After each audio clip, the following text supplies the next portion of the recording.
Muy buenos días, hermanos. Paz y bien y santa alegría en el gozo del Señor.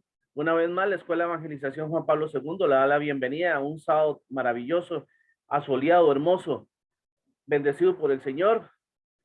Hoy que nos da un temazo, nos regala este tema de bendición, de alegría, de gozo, de poder seguir compartiendo la misa, la enseñanza, todo lo que enriquece la iglesia y por qué vamos a misa y por qué celebramos la Santa Eucaristía. Así que seguimos con nuestro querido hermano Eddie Robles para que nos siga instruyendo de su sapienza para que podamos seguir nosotros formándonos para formar. Paz y bien y santa alegría, mi hermano. Gusto saludarte. Buenos días a todos, muchas gracias, Harry. Que el Señor te bendiga y te proteja. Vamos a dar inicio entonces al encuentro del día de hoy, dando gracias a Dios por esta bendición, por esta mañana tan maravillosa que nos está obsequiando, porque en definitiva hemos sido bendecidos por Dios, invocando su santa presencia en el nombre del Padre, del Hijo y del Espíritu Santo. Amén. Dios, que nos bendice, nos ama y nos protege, nos regala hoy una mañana espléndida.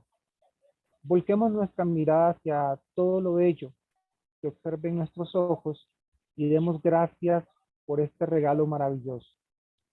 Damos gracias a Dios por la luz del día, gracias por la salud, por el trabajo, por los alimentos, por la unidad familiar y por la iglesia.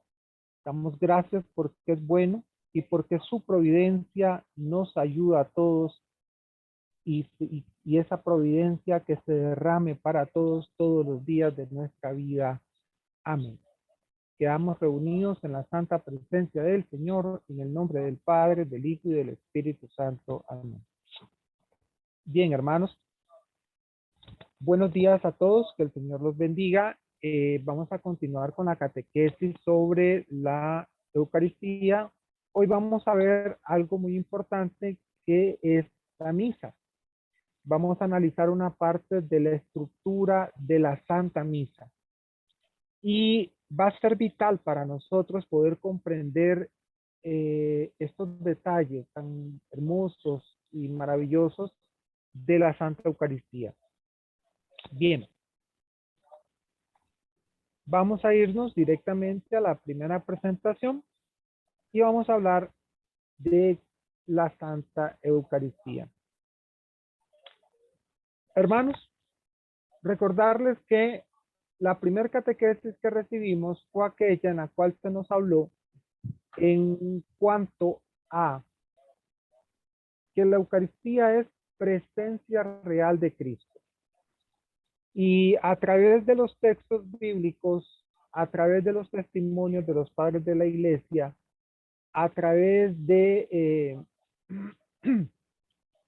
a través de muchas citas bíblicas, pudimos observar cómo Jesucristo nos enseñó, nos mostró que su presencia real y verdadera iba a estar ahí en el pan y en el vino, a través de ese milagro fantástico que llamamos transubstanciación. En un segundo tema, hablamos sobre el origen de esta celebración y por qué es importante conocer el origen de la celebración de la Eucaristía. Por dos razones fundamentales, porque siempre nosotros la Eucaristía la tenemos que ubicar dentro de un pacto, de una alianza, ¿verdad? Y la otra eh, en la cual tenemos que tomar muy en cuenta es el aspecto de la perpetuidad con la que se va a celebrar, ¿verdad?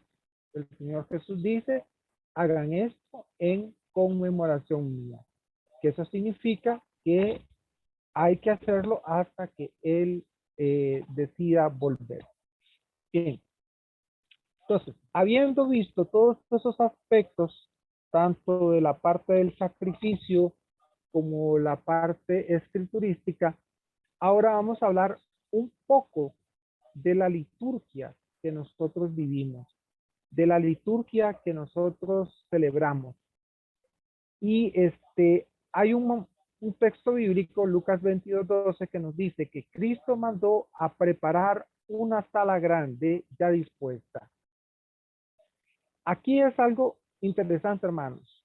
Cuando dice, cuando iba a celebrar con sus discípulos la cena pascual, en el cual instituyó el sacrificio de su cuerpo y de su sangre, Cristo el Señor mandó a preparar una sala grande ya dispuesta.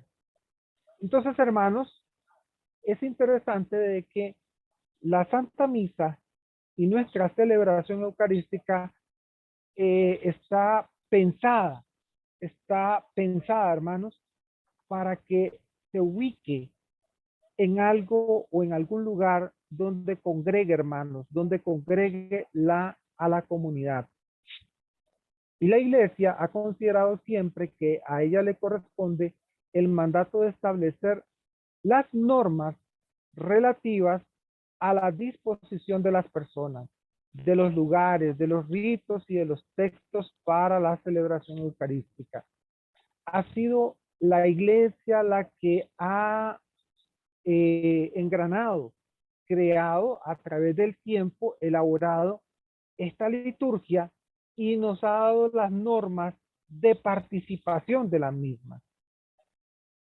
La iglesia en los primeros años se reunía en las catacumbas. La iglesia en los primeros años utilizaron una serie de lenguaje y simbología para poder congregarse. La iglesia nuestra actual tiene campanas, tiene los boletines parroquiales, tiene las redes sociales y a través de ellas convoca a los fieles para que participen de la celebración eucarística.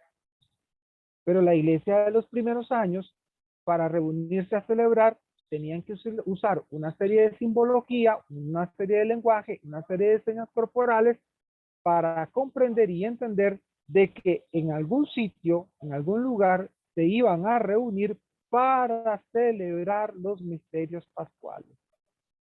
¿Esto debido a qué? A la persecución romana, a la persecución también que los judíos realizaban en contra del pueblo cristiano naciente. Perdón.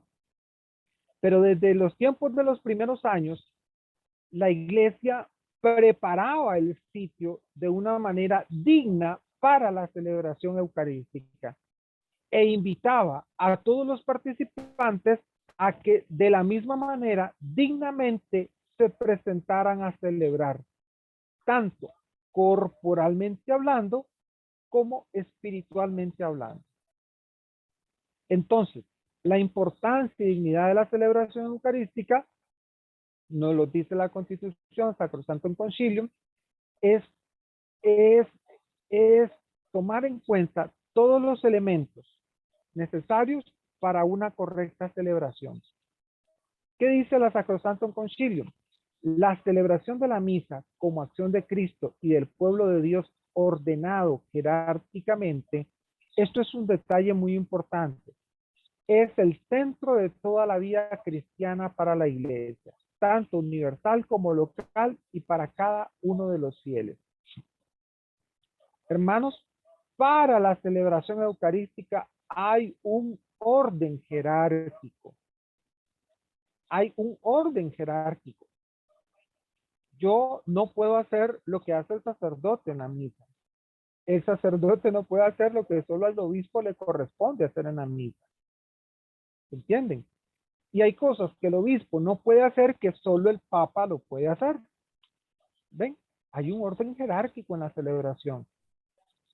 Pues en ella se tiene la cumbre tanto de la acción por la cual Dios en Cristo, ojo, santifica al mundo, como la del culto que los hombres tributan al Padre, adorándolo por medio de Cristo, Hijo de Dios, en el Espíritu Santo. La acción, la dignidad que debe de tener la Sagrada Misa es porque, hermanos, es una acción de adoración, de santificación, de parte del pueblo de Dios, a través de Cristo, con la acción del Espíritu Santo. Vean ustedes esto, qué interesante se pone. Vamos a la siguiente. Por esto, dice la Sacrosanto Concilium, es de suma importancia que la celebración de la misa o la cena del Señor se ordene de tal modo que los ministros y los fieles que participan en ella según su condición obtengan de ella con más plenitud los frutos. Cada uno de nosotros, según nuestra propia condición, debemos de prepararnos de la mejor manera, de la mejor forma y disponernos para una celebración fructuosa, para una celebración enriquecedora para mi vida, ¿verdad? Pero en algunas ocasiones sabemos eh, o tendemos o queremos tener un protagonismo dentro de la celebración eucarística que no nos corresponde. Porque, ojo lo que dice el Sacrosanto Concilium, cada fiel participa, se ordene, de tal modo que los ministros y los fieles participen según su condición. Entonces, acerca de la estructura de la misa y los elementos y sus partes, también la Sacrosanto Concilio nos dice que en la misa o cena del Señor, el pueblo de Dios es convocado y reunido. En los primeros siglos, en las catacumbas, en los primeros siglos, en las casas. Hoy nosotros tenemos los templos, somos convocados, somos llamados a reunirnos en el nombre del Señor, bajo la presidencia del sacerdote, bajo la presidencia de un sacerdote, de un párroco, quien obra, ojo con este detalle, quien obra en la persona de Cristo. Para celebrar el memorial del Señor o sacrificio eucarístico. La acción sacerdotal es acción de Cristo, ni siquiera es del hombre sacerdote. No sé si me entienden, me captan esta parte. La acción sacerdotal es acción de Cristo, no del hombre. O sea, una vez revestido el cura, una vez revestido el sacerdote, quien celebra es Cristo.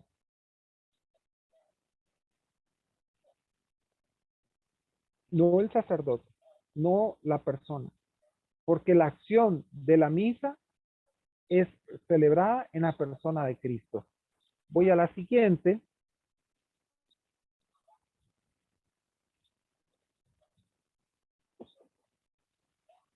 La misa, en cierto modo, consta de dos partes. La liturgia de la palabra y la liturgia eucarística, en las cuales están estrechamente unidas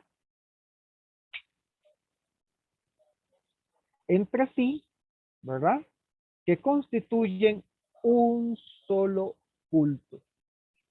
En la celebración eucarística, hermanos, ambas liturgias están constituidas para realizarse en un solo culto. No son dos cosas separadas, sino que es una sola celebración, pero dividida en dos partes. En la misa se prepara la mesa, tanto de la palabra de Dios como la del cuerpo de Cristo, de los cuales, de ambas, los fieles salen alimentados. ¿Se acuerdan que en la misa pascual judía hay dos mesas? Estaba la mesa de los alimentos y estaba la mesa del sacrificio. En la misa de la Eucaristía tenemos también dos mesas, la mesa de la palabra y la mesa de la liturgia. Consta además de algunos ritos que inician y concluyen la celebración. Nuestra celebración eucarística tiene ritos iniciales, ritos intermedios y ritos finales, que todos esos ritos juntos son la celebración eucarística de nosotros de todos los días. Vamos a ver diversos elementos de la misa. La lectura de la palabra de Dios y su explicación, o sea, cuando se leen las Sagradas Escrituras en la iglesia, Dios mismo habla a su pueblo y Cristo presente en su palabra anuncia el evangelio. Cuando se leen las Sagradas Escrituras, es Dios quien habla. Por eso es que cuando nosotros escuchamos las Sagradas Escrituras, estamos escuchando la viva voz de la palabra de Dios. Por eso es recomendable que la Sagrada Escritura, los lectores se preparen de una manera adecuada, de una manera bien, a ver, voy a emplear un término, no solamente adecuado, sino con mucha devoción y mucha dignidad, puesto que lo que vamos a proclamar es el mensaje de Dios. Por eso se les pide a los lectores preparar las lecturas.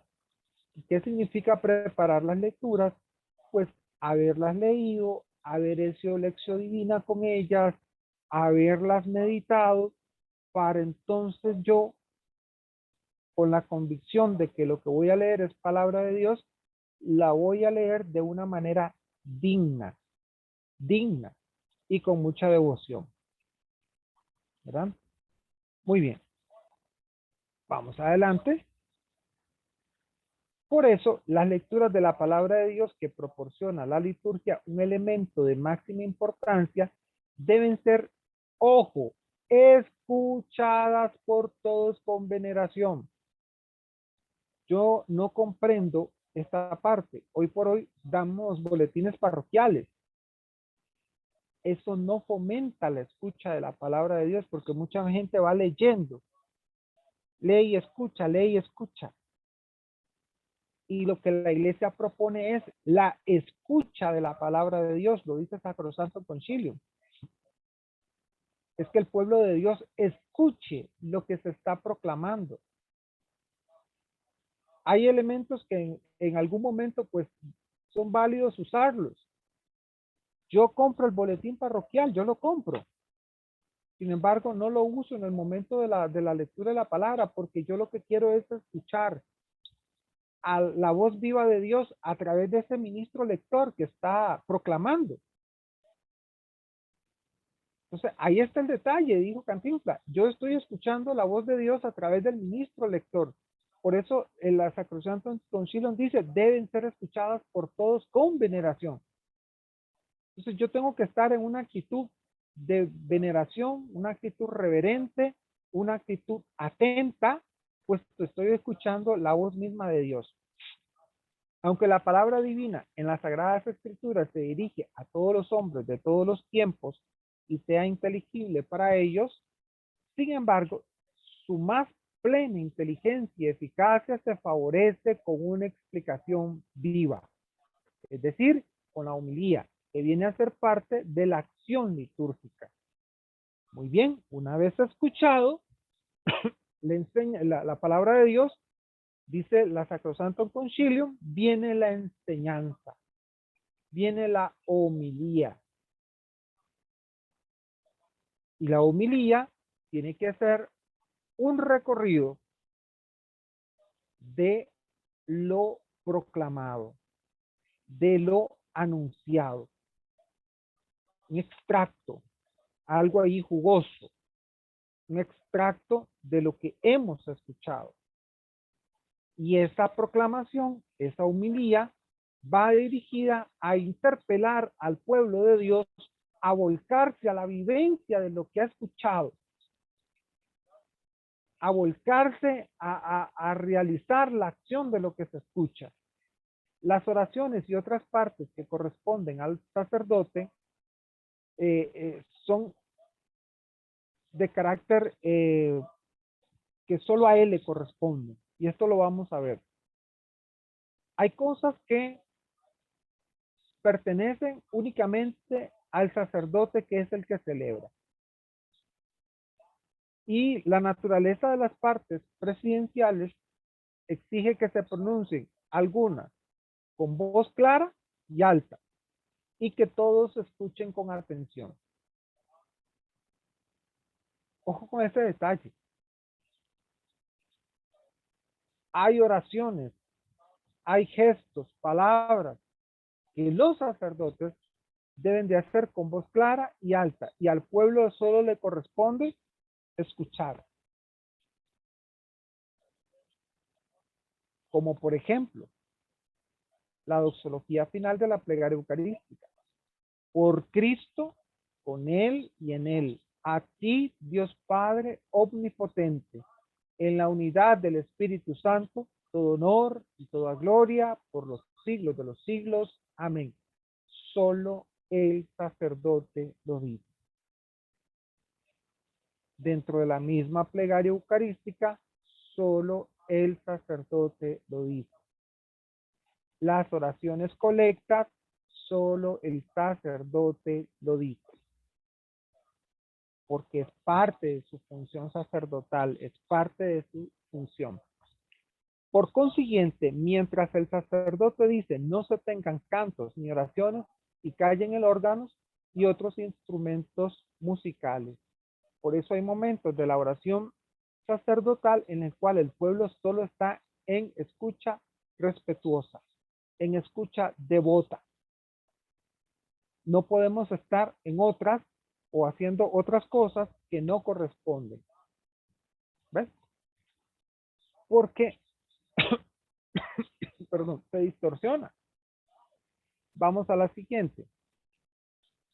En efecto, como presidente el sacerdote va a pronunciar por su oficio, ojo, las oraciones en nombre de la iglesia, las oraciones colectas, en nombre de la comunidad congregada, mientras que algunas veces las va a pronunciar en su nombre.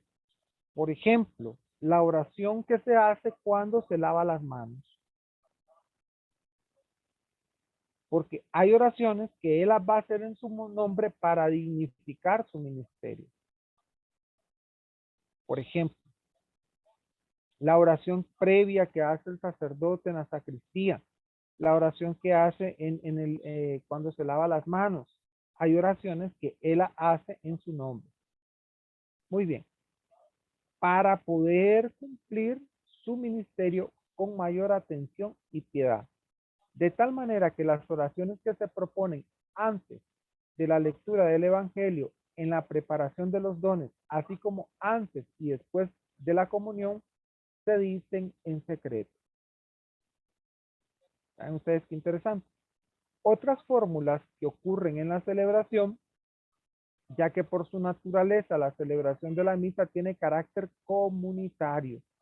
Los diálogos entre celebrantes y los fieles congregados, así como las aclamaciones, tienen una gran importancia. El Señor esté con ustedes. Oigan, yo estuve en un funeral en el que éramos el padre y yo, y habían casi la mitad del templo llena. El Señor esté con ustedes. Y yo era el que le contestaba, y con tu espíritu. Palabra de Dios, te alabamos, Señor. Roguemos por el alma de este hermano. Te lo pedimos, Señor. Oiga, él y yo, la gente con la boca cerrada. Era impresionante ver, para nosotros, dos, fue muy impresionante observar la actitud de esa gente en ese funeral. Fue algo que nos llamó a nosotros poderosísimamente la atención. Y eso no es todo. En las misas regulares de domingo, usted va a escuchar a personas no pronunciar las oraciones, ni tampoco responder a los diálogos que hay en la misa. Y es triste, hermanos. Da tristeza. Porque se supone de que uno también ejerce una función sacerdotal en la misa y por lo tanto también celebra la misa.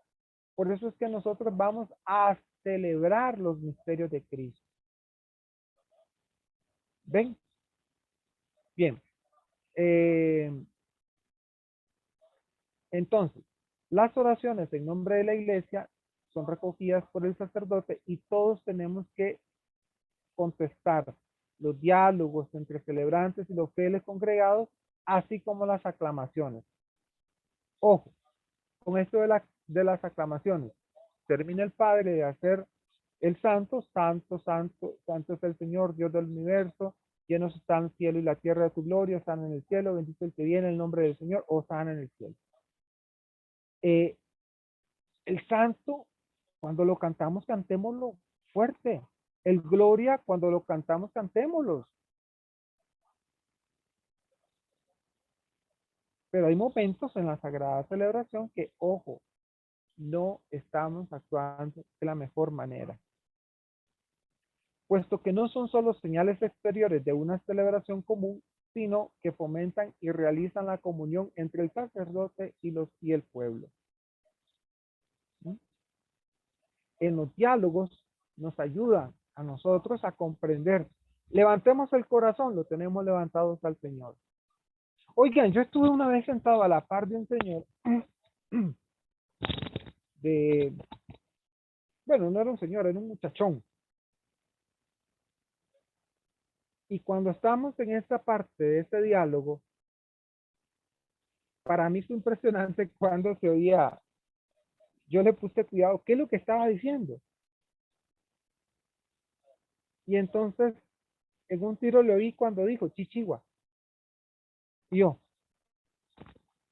¿qué? Entonces, como es alguien conocido, le digo, oye, ¿por qué tú hiciste eso? ¿Por qué hiciste chichigua? Hasta que me retumbó el oído cuando lo hiciste. Ay, a usted no le puedo mentir, me dice, pero con toda vergüenza del mundo, yo no me sé esa parte de la misa. Entonces le digo, ¿qué? Vamos y nos tomamos un café ahí en la soda y entonces de ahí la hacemos. Ahí la hacemos y empecé a platicarle y a explicarle. Al domingo siguiente se sentó conmigo y yo lo guié en la oración. Que repitiera lo que los fieles repetimos. Son cosas, hermanos, tan elementales, pero pareciera mentira. Hoy por hoy hay mucha gente que ni se la sabe. Hay mucha gente que ni se la sabe. Las oraciones básicas de la Sagrada Misa. Bien, vamos adelante. Las aclamaciones y las respuestas de los fieles a los saludos del sacerdote y las oraciones constituyen el grado de participación activa que deben observar los fieles congregados en cualquier forma de misa, para que se exprese claramente y se promueva como una acción de toda la comunidad. Qué bonito es la comunidad. El Señor esté con ustedes. Y todos contestamos, y con tu espíritu.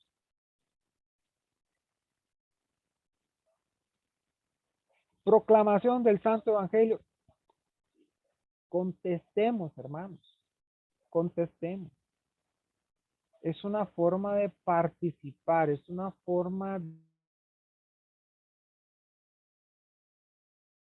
es parte de esta voz comunitaria que proclama, que alaba, que pide perdón, que adora, que glorifica el nombre del Señor.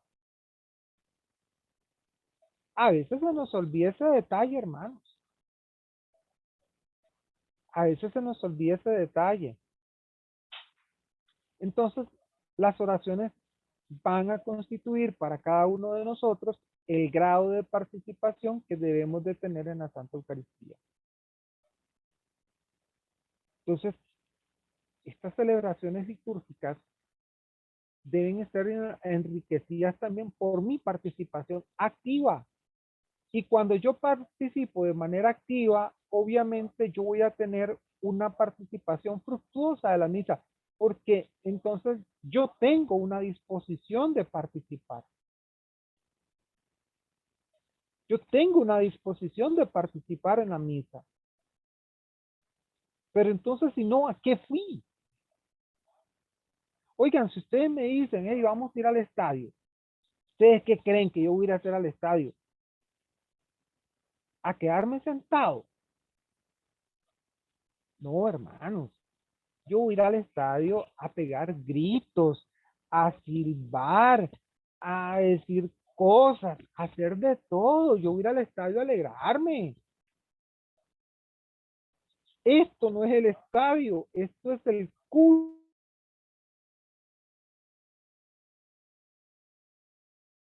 Por lo tanto, la disposición de mi corazón, la disposición mía, tiene que ser de las mejores. Tiene que ser de las mejores.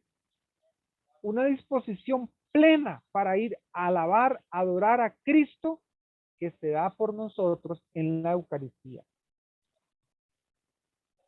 Ahí ven ustedes. Voy con el canto. La Sacrosantum Concilium dice lo siguiente: amonesta el apóstol a los fieles a que se reúnen esperando, unidos la venida de su Señor, que canten junto los salmos, himnos y cánticos inspirados. Pues el canto es signo de la exaltación del corazón. De ahí que San Agustín dice con razón, cantar es propio del que ama. Mientras que ya de tiempo más antiguo viene el proverbio, quien canta bien, ora dos veces. Y aquí yo voy con el canto, hermanos. Nuestros hermanos de los coros tienen que prepararse de tal manera de que ayuden a los fieles a que los cantos sean adecuados a la liturgia. No se pueden colocar cantos que no corresponden a la liturgia. No se pueden colocar cantos que no corresponden a la iglesia. Los cantos protestantes no deben de estar dentro de la liturgia católica. Y esto es algo, hermanos, que lo tenemos que tener súper clarito. Los cantos protestantes no debemos de tenerlos dentro de la liturgia católica, porque no corresponde tener cantos protestantes, hermano. No corresponde. Porque en principio el canto protestante tiene su propia esencia, tiene su propia forma, su propia estructura. Y no habla de la Eucaristía, no habla de la iglesia, no habla de María, no habla de los santos, no va a hablar del Papa. El canto protestante va dirigido a una relación personal con Cristo, que es una falsa doctrina, una forma falsa de enseñar lo que es Cristo. Eso por un lado. Por otro lado, los coros también tienen que tomar conciencia. Digamos, hay santos nuevos o nuevas entonaciones del santo. Entonces no lo hagamos para que mi coro resalte y digan, wow, qué bonito. No, es que la función del coro es que toda la comunidad se una al coro para alabar, para glorificar, para pedir perdón. No puedo colocar un ten piedad con ritmo. El ten piedad tiene que ser un canto solemne, un canto pasivo, un canto que invite a la reflexión, un canto que invite a lo que se está viviendo. Se va a cantar, ten piedad, Señor, ten piedad, de una manera mesurada. Estamos pidiendo perdón. Pero yo ya he escuchado coros que casi que hacen una cumbia, ten piedad, y aquella, un momentito, hermano, tranquilidad con la pandereta. El canto dentro de la liturgia católica tiene su espacio y su momento. Ahora, no me puedo tampoco tirar un coro del Gloria donde solo canta el coro y la comunidad celebrante está en silencio porque no lo pueden seguir el canto. La idea del coro es que ayude a que la comunidad, ayude a que las personas se puedan conectar a la alabanza, a la adoración y a la glorificación de esta celebración litúrgica. Hace poco hubo un obispo, cuando el coro cantó el Gloria, cantó algo diferente al Gloria. Y me encantó la actitud del obispo y les dijo a los del coro ahí, muy bonito el canto, pero no corresponde a la liturgia. Vamos entonces a rezar el Gloria. Y el obispo comenzó a rezarlo. Gloria a Dios en el cielo y en la tierra, paz a los hombres que aman al Señor. Por tu inmensa gloria te alabamos, te bendecimos, te adoramos, te glorificamos, te damos gracias, Dios Rey Celestial, Dios Padre Todopoderoso. Lo recitó. Y eso es bueno, hermanos, que nuestros coros tomen conciencia de que ellos son una ayuda, una colaboración. No es como me pasó un día en Don Bosco,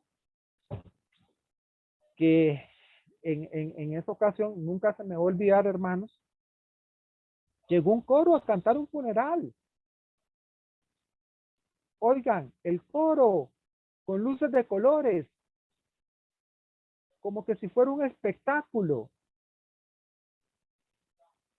No, hermanos, estás equivocado. La misa no es un show. La misa no es para que tú resaltes. La misa es para que cuando tú cantas, tu canto ayude al pueblo de Dios a la alabanza, a la glorificación. Entonces,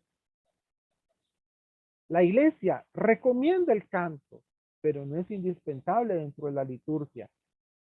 En gran estima lo tiene, pero la iglesia nos dice, vamos a la siguiente, atendiendo a la índole de cada pueblo y a las posibilidades de cada asamblea litúrgica, aunque no sea siempre necesario, como por ejemplo en las misas feriales, cantar todos los textos que de por sí se destinan a ser cantados, hay que cuidar, dice, absolutamente que no falte el canto de los ministros y del pueblo en las celebraciones que se llevan a cabo los domingos y en las fiestas de preceptos. Hay que tener cuidado que el pueblo esté en silencio porque no se saben los cantos. Mi ex párroco, el padre Marco Tulio Molina, me acuerdo de que él personalmente tuvo varias iniciativas muy interesantes y él decía, vean, fíjense que a mí me gustan ciertos cantos en Cuaresma. Adivinen qué hizo el cura. Sacó un montón de copias y 15 minutos antes se las entregó al pueblo. Y él se puso ahí en el presbiterio y nos empezó a enseñar cantos nuevos para tiempo de Cuaresma. Precioso. Eso es lo que tenemos que hacer, hermanos. El coro quiere cantar una nueva versión o con una nueva tonalidad, el Gloria, pero que sea el Gloria litúrgico. Muy bien, no hay ningún problema, hágalo, pero instruya al pueblo primero. Dígale, padrecito, usted me da permiso para cambiar el Gloria, el tono, y que el pueblo nos siga. Usted nos daría permiso de practicar con el pueblo. Nosotros traemos aquí las copias. Ah, sí, claro, perfecto. Yo creo que ningún sacerdote se opone. Es más, yo creo que hasta el mismo cura agarraría una hoja y se pondría para entonarlo. Entonces, sin embargo, dice, al terminar las partes que en efecto se van a cantar, prefiéranse aquellas que son más importantes y en especial aquellas en las cuales el pueblo responde al canto del sacerdote, del diácono o del lector, y aquellas en las que el sacerdote y el pueblo cantan al unísono, como el santo, por ejemplo, como el gloria, por ejemplo. En igualdad de circunstancias, desde el primer lugar al canto, ojo, ¿qué habla la Sacrosanctum Concilium? Ojo con lo que viene, desde igual importancia al canto gregoriano, ya que es propio de la liturgia romana. De ninguna manera se excluyan otros géneros de música sacra, especialmente la polifonía, con tal sean conformes con los espíritus de la acción litúrgica y favorezcan la participación de todos los fieles. Habla de otros géneros de música sacra, no está hablando de otros géneros porque por ahí puede salir alguno que omita la parte música sacra, especialmente polifonía, y solo lea otros géneros de música. Y eso le sirva de justificación para meter reggaetón o cualquier otra cochinada de las músicas de ahora. ¿Me entienden? Muy bien.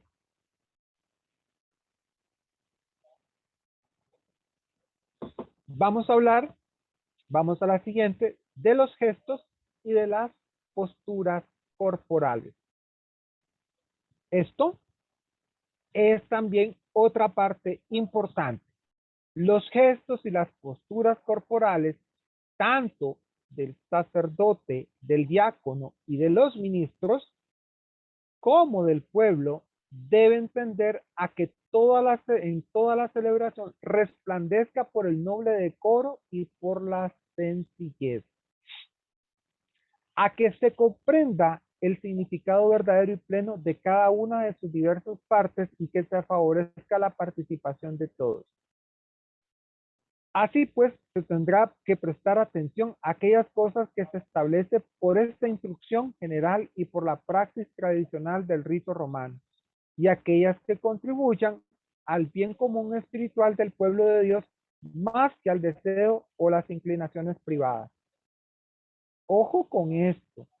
Hermanos, tomemos conciencia que lo que estamos celebrando es la liturgia de Cristo, no la liturgia de ningún sacerdote, no la liturgia de a quien se le metió la gana de hacer lo que le dio la gana. Es liturgia de Cristo. ¿Ah? Es liturgia creada por Dios para el culto. Ojo, la uniformidad de las posturas que deben ser observadas por todos los participantes, que son signos de la unidad de los miembros de la comunidad cristiana congregados para la sagrada liturgia y expresa y promueve en efecto la intención y los sentimientos de los participantes. Precioso. En el nombre del Padre, del Hijo y haciendo bien la señal de la cruz. Porque son signos de unidad, son signos de que pertenecemos a una misma iglesia, son signos como los que usaron los cristianos de los primeros años, que nos identifican, que nos dan una identidad católica, apostólica, nos dan una identidad, hermanos, católicos, apostólicos. En nuestra celebración litúrgica nosotros expresamos esa identidad católica.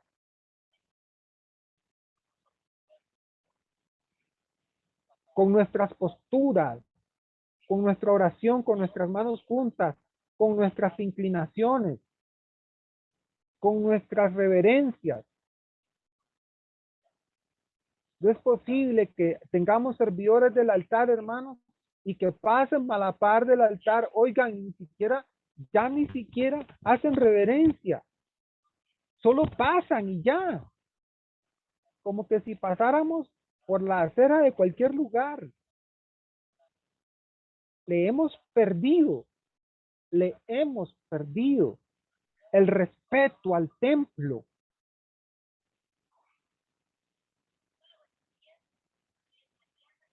Por eso, las posturas, los gestos corporales son importantes dentro de la celebración eucarística. Porque me ubican. ¿Dónde estoy? Estoy dentro de una comunidad de hermanos que compartimos una misma fe, que compartimos un mismo culto y que estamos ahora. Debe ser observada por todos, porque es signo de la unidad de todos los miembros de la comunidad cristiana. ¿Ven? Sigo adelante. Entre los gestos también vamos a encontrar las acciones y las procesiones, con las que el sacerdote, con el diácono y los ministros se acercan al altar. Cuando el diácono, antes de la proclamación del evangelio, lleva al ambón el evangeliario, o libro de los evangelios, o cuando se llevan los dones, o cuando se acercan a la comunión, conviene tales acciones y procesiones se cumplan decorosamente mientras se cantan los correspondientes cantos según las normas establecidas en cada caso. O sea, la procesión inicial, la procesión de comunión, hay que hacerla con respeto, hermano. En la procesión de comunión, ahí los laicos fallamos.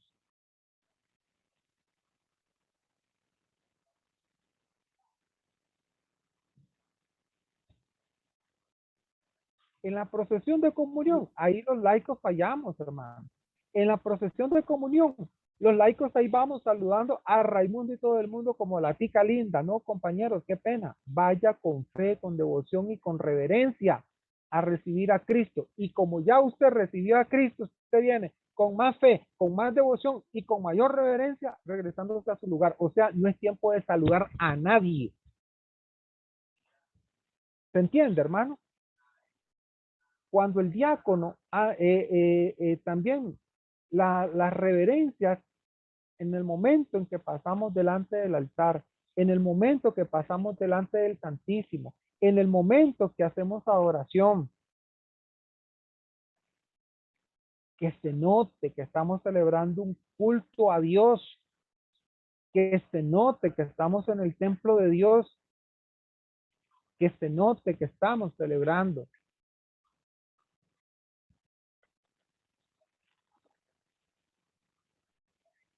Otras consideraciones. Estás a la puerta de la celebración del sacrificio de Cristo en la cruz.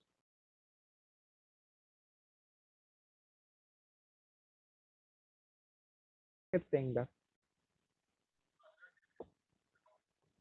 Ah, no. Vistámonos adecuadamente.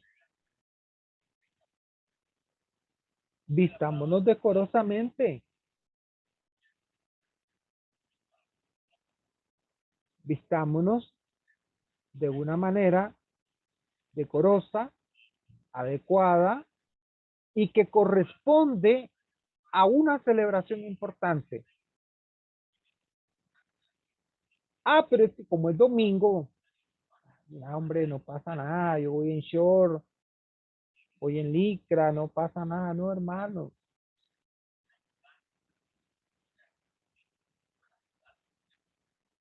No, hermano.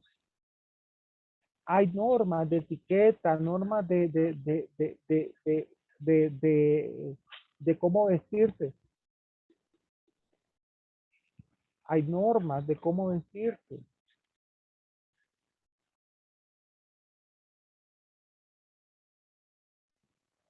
Hay normas de cómo vestirse, de cómo ir a ciertos lugares, hermanos.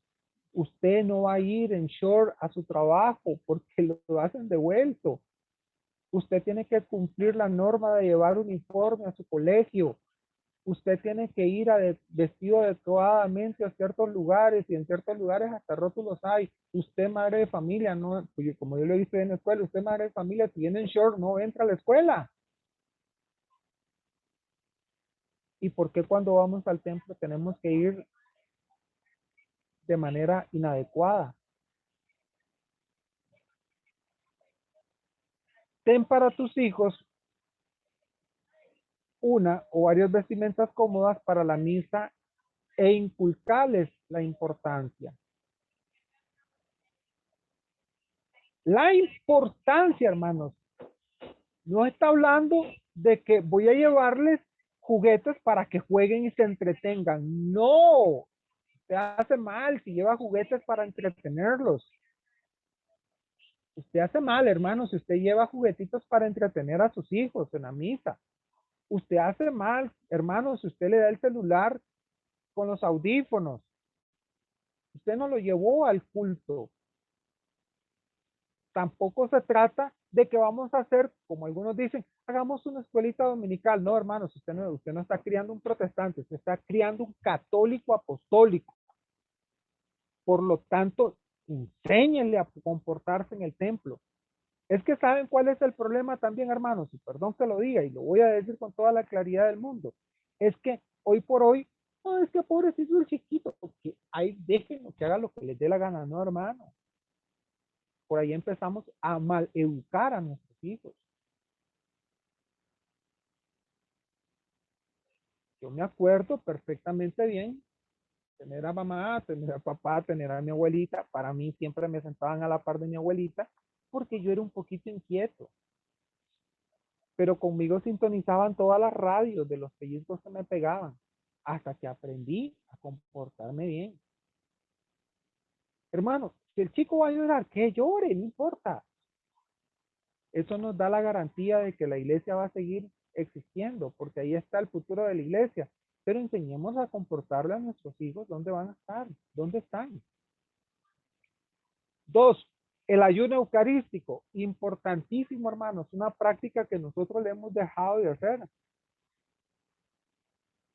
Como ahora tenemos las horas parroquiales, entonces voy antes de entrar a misa, me mando un desayuno, ¿verdad? Me como un buen pinto con huevo maduro, natilla y pan y café, y luego me voy a misa, o sea, 15, 10, media hora antes. Y el ayuno eucarístico dice que la iglesia nos exige por norma un ayuno al menos de 1 hora de bebida y comida antes de la Sagrada Comunión, a excepción del agua y las medicinas. Esto no es indutable y violar la conciencia es sacrilegio. Incluye el chicle antes y cuanto más durante la celebración. Cuidado con eso.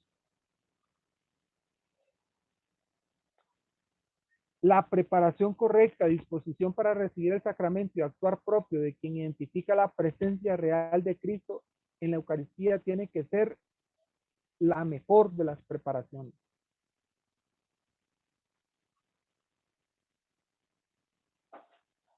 Pero piense, hermano, si usted se mandó un pinto 15, 10 minutos antes de entrar a la Eucaristía,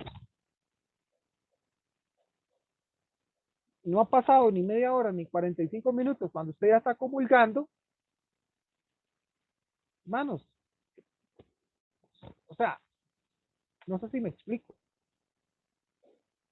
Hay que ayunar, hay que abstenerse. Un poquito de sacrificio no le cae mal a nadie.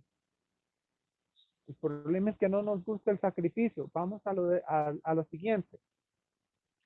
Revisa las lecturas con anterioridad. Es indispensable, hermanos, que nosotros tengamos algún librito donde esté en la misa de todos los días. Ahí, voy a abrir paréntesis, en la escuela Juan Pablo II, hay un librito muy bueno que se llama El Pan de la Palabra.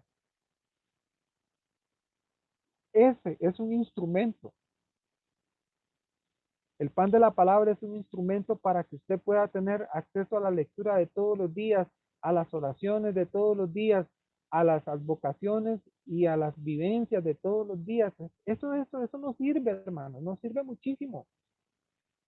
Revisar, recomendable preparar las lecturas del día mediante un misal del año, consultándolas en internet incluso. Esto ayuda a participar de una mejor manera de las lecturas y las oraciones. Cuando ya has preparado las lecturas del día, tienes una buena idea de lo que el Señor dice para recordarlo y para poder entender mejor las homilías. La puntualidad de llegar a misa es importante, hermanos.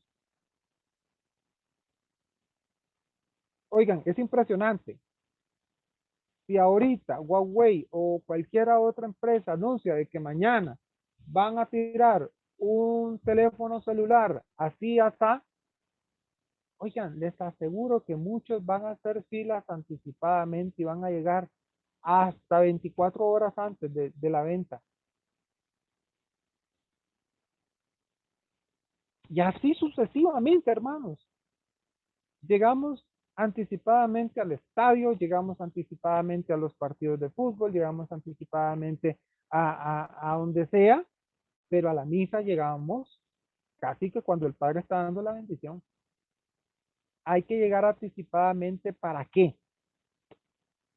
Para orar, para ponernos en gracia, para ponernos con atención. Ahora uno puede llegar hasta media hora antes y puede que uno entre al templo hasta 10, 5 minutos antes de la misa por la razón de que ahora hay que pasar por el tema del protocolo.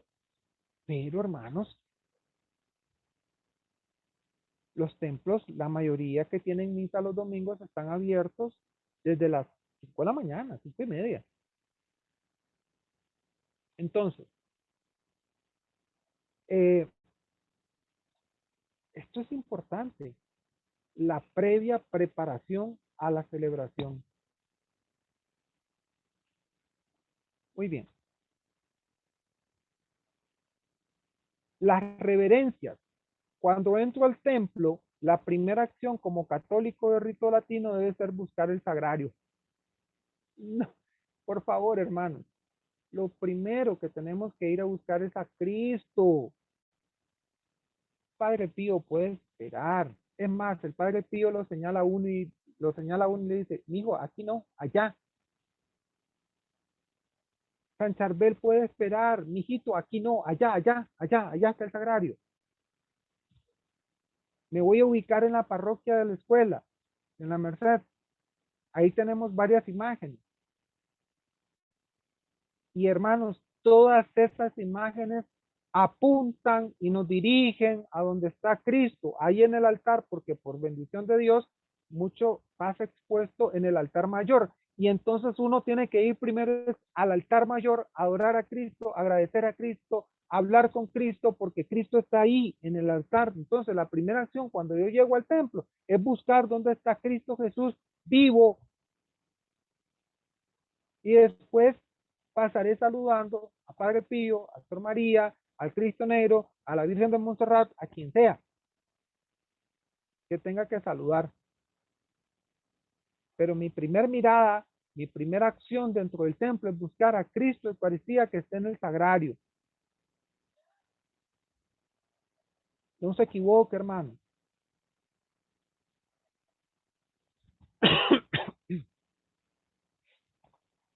Entonces, hacer reverencias delante de Cristo Eucaristía, con genuflexión sencilla o con genuflexión doble, pero hacer una reverencia. Sigo. El silencio es, en definitiva, fundamental dentro de la celebración, pero también es una actitud antes de la misa, el silencio es bueno. Hermanos, nosotros venimos del mundo, del ruido de la gente, del ruido de lo que tenemos en nuestra cabeza, pues el templo es un lugar para guardar en silencio, para escuchar la voz de Dios. ¿Por qué, hermanos? También es importante el silencio, porque tal vez hay personas que están orando, otras confesándose, otros preparando para hacerlo. Y permanecer en silencio orando como preparación personal y para respetar el momento de los demás con Dios. Han habido otras iniciativas como rezar el rosario, me parecen genial. Porque usted entra a un templo antes de y usted va a escuchar todo el mundo hablando.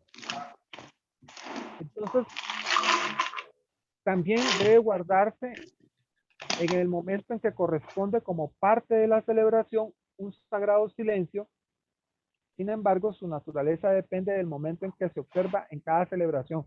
Por ejemplo, en el acto penitencial hay un momento de oración en silencio, un momento de reconocer nuestros pecados. Después de un momento de silencio, a esos momentos se le llaman momentos de silencio santo.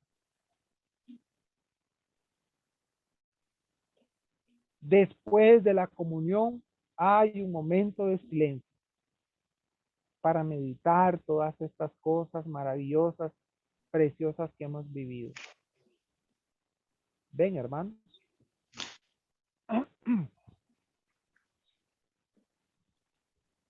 La misa no es momento para hacer lecturas devocionales, para hacer otros tipos de lectura, no.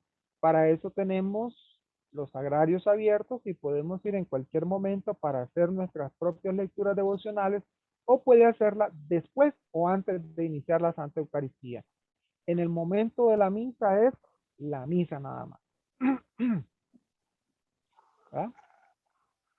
Tampoco es momento, o sea, si yo voy a la misa, no es momento para que yo inicie una peregrinación en todas las imágenes que están en el templo.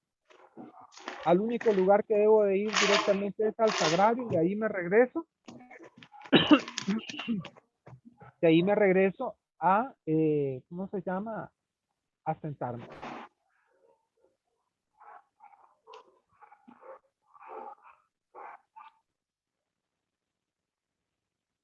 ¿Ven? Me regreso a sentarme a mi lugar. Ya después de terminada, sí, claro, no hay ningún problema. Vaya y visite todos los santos que tengan que visitar. 8. En esta misa abandona todo otro asunto o pensamiento. Ya estando en misa, permítete estar en comunión con Dios. Date un chance para que toda tu celebración sea ahí, con Dios. Entonces, ten una participación activa en estos misterios. Ten oídos atentos a las oraciones, a las lecturas. Ten tu boquita preparada para alabar, para bendecir, para glorificar a Dios. Concéntrate en las oraciones. Participa de manera activa. ¿Mm? En el momento de la profesión de fe, cuando esta se sustituye con la recitación orante del credo, aquella que creo, yo creo, cántelo. Aquella cuando el sacerdote dice, creo en Dios Padre Todopoderoso, Creador del cielo y de la tierra, cántelo, ¿verdad? Seguimos adelante. Con la colecta, si eres colaborador durante esta colecta y esta se entrecruza con el momento de la consagración, detente. Si tú vas recogiendo la colecta y el padre ya inició la consagración, para y después continúa. Y tú también dirige tu mirada hacia el altar. ¿Por qué? Porque si tú continúas, te estás distrayendo a los demás adoradores que están en ese momento. En el Padre Nuestro, durante la oración del Padre Nuestro, las manos de los fieles no pueden estar elevadas porque eso es un gesto del sacerdote. Lo ideal es que estén juntas. La posición de las manos de esta forma es un gesto sacerdotal. Sin embargo, no pasa absolutamente nada si tú las tienes abiertas. Pero el gesto de oración de los fieles es con tus dos manitos juntas. No es que se va a caer el mundo, ni quedas excomulgado, ni nada por el estilo. No, no, no. Simplemente es que tome la postura que te corresponde. En el rito de la paz es un rito en el cual, hermanos, bueno, hoy por hoy, por tema de pandemia, pues está un poquillo suspendido, pero cuando se reactive todo, es importante algo, que lo tomemos en cuenta y que lo tengamos presente. Si mi sobrino, mi sobrina, mi mamacita, mi papacito están en la primera banca y yo estoy al final, yo no tengo por qué desplazarme hasta allá a irla a darle la paz. ¿Entienden? Yo me quedo en mi lugar, en mi sitio. A los que yo puedo darle la paz son a los de la derecha y a los de la izquierda. Y si se voltea el que está delante de mí, lo saludo. Pero yo tampoco me puedo voltear para saludar al que tengo detrás mío. Derecha, izquierda y se acabó. Porque la paz no es un signo, no un saludo. Un saludo es otra cosa. Pero nos da por andar de un lado para otro, saludando al familiar, saludando. Y si es un funeral es peor, hermano. Todos van a saludar al familiar del difunto. Como dicen, aprovecho el momento para que me vean que yo vine al funeral. Pero distorsionas la celebración eucarística porque no se trata de un saludo, se trata de un signo. Oraciones propias del sacerdote y posiciones durante la misa. En general son dos los momentos que se presentan a particular confusión. ¿En qué momento ponerse de pie?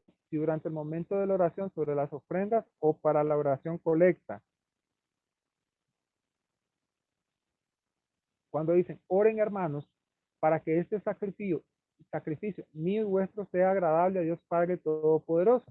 O cuando se dice, por Jesucristo nuestro Señor, amén. Levántense el Señor esté con ustedes y con su espíritu. ¿En qué momento es que yo me tengo que poner en pie? ¿Verdad? Según lo que nos prescribe la instrucción del general romano, es en el momento en cuando empieza el diálogo de el Señor esté con ustedes y con su espíritu. Levantemos el corazón, lo tenemos levantado gracias al Señor. Demos gracias al Señor, es justo y necesario. Pero por una cuestión, no sé por qué, ha cambiado. La aclamación solemne es propia exclusiva del sacerdote, no debe de ser repetida por los fieles, la que les decía, por Cristo, y con él y en él, esa no debe ser repetida por nadie, solo el sacerdote la hace. Y por último, nuevamente, abandonar el templo en silencio o con el canto de salida. ¿Y cuándo lo tengo que abandonar? Una vez que el sacerdote se retira y ya él ingresa a la sacristía. No que algunos ni siquiera ha terminado de dar la comunión el padre y ya me fui, ya me dio la comunión, ya me fui, no recibí la bendición, o sea, usted no estuvo en misa. Porque la última acción litúrgica es el envío de nosotros a la misión. Ven, hermanos, entonces, con este recorrido pequeño de lo que es la misa, lo que es la liturgia y de lo que nosotros debemos de hacer la liturgia, espero que tengamos conciencia de que celebrar la Eucaristía es celebrar los misterios de Cristo y por lo tanto debo de tener una mentalidad única, una mentalidad única,